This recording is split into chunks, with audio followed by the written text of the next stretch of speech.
Happy Wednesday, Portable 11, Mrs. Jimerson's class.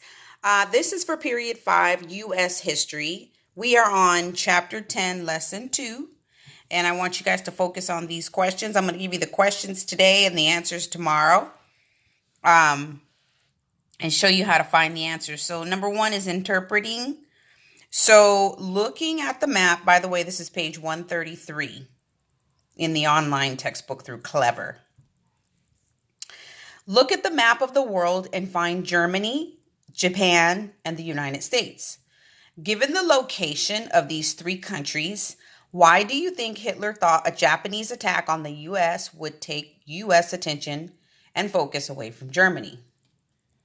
Okay, so we're talking about Germany, which is in Europe, over here. Talking about Japan here. And you got to find another map to show the U.S. Okay, that's question number 1. Number 2. How is internationalism different from isolationism? So you got to break it down. International, isolation. Internationalism, isolation. Okay, get a dictionary for that. Number 3, how did restricting the sale of strategic materials hinder, which means hurt, Japan's aggression in the Pacific?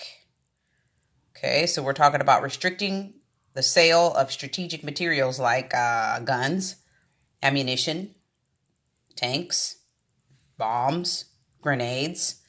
Okay, how did that hinder Japan's aggression in the Pacific? So here's Japan right here. And here's the Pacific. Okay. All right. Number 4. Use the notes you completed during the lesson to create a timeline, identifying the events that moved the U.S. from neutrality to war. Basically, what are some of the things that happened to get the U.S. involved in World War II? And number 5, write a short essay in which you discuss the ways in which the U.S. had acted against the Japanese before the attack.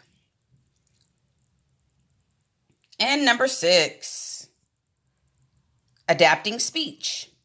The text claims that Roosevelt believed that Pearl Harbor was the biggest crisis since the Civil War. Work in small groups, yes, through email, to prepare to debate this claim.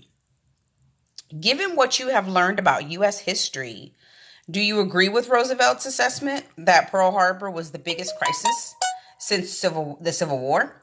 Use the internet and other resources to conduct additional research into the U.S. history. Prepare an argument agreeing or disagreeing with the claim. Then formally debate your argument with your classmates, making sure to use language appropriate to the situation. Okay, so we're going to do all this through email, okay? All right. So there you go. Chapter 10, lesson 2 review. And so now you're reading, writing, taking notes.